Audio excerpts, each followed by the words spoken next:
कैसन बने लक्ष्मण देवारावा आ कैसन बने प्रभु जी मोर आ पूछताड़ी सीता हो मैया पूछताड़ी सिया हो मैया ये गिरेला ना ए नवा से लो कि पूछताड़ी सीता हो मैया कैसन बाणे लहू लक्ष्मण देवारावा कैसन बाणे लक्ष्मण देवारावा आ कैसन बाणे प्रभु जी मोर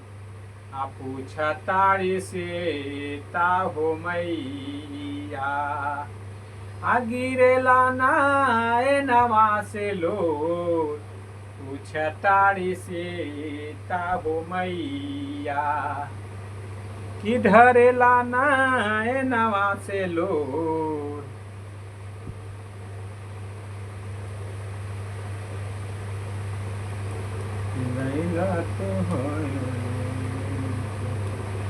गुलरी के फूल पिया गुलरी के फूल काहे होई तू गैला हो गुलरी के फूल काहे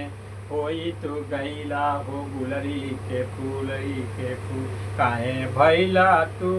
पिया गुलरी के फूल हे काहे भैला तू हो पिया गुलरी के फूल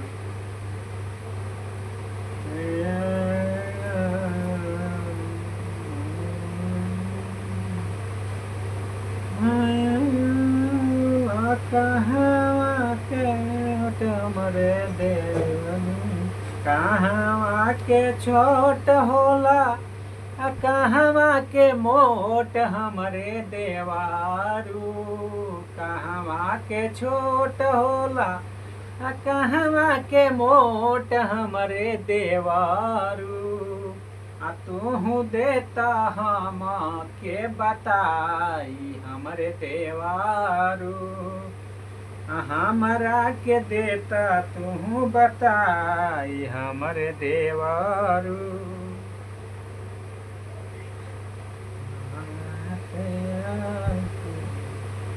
हाथ जोड़ी करी ले बिनतिया माई रौरी होया चानवा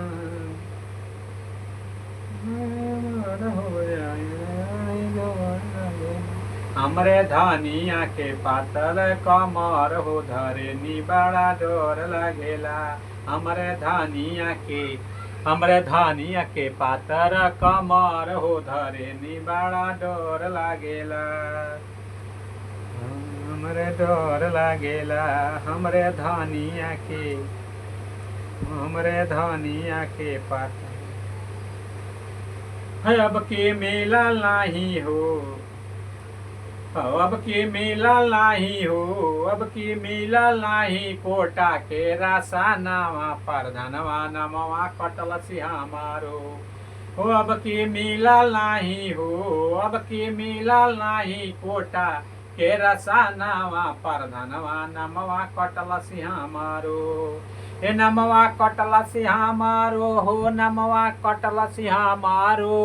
अब की मिलल नाही कोटा के रासा नावा पर धनवा नमवा कटल सिहा मारो हो नमवा कटल सिहा मारो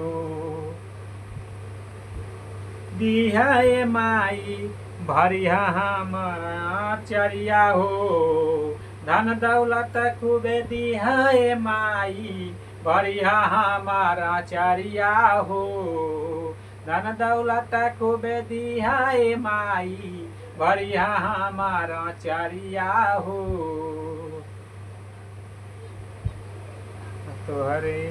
सावन में सजनवा बोल घर कहिया बना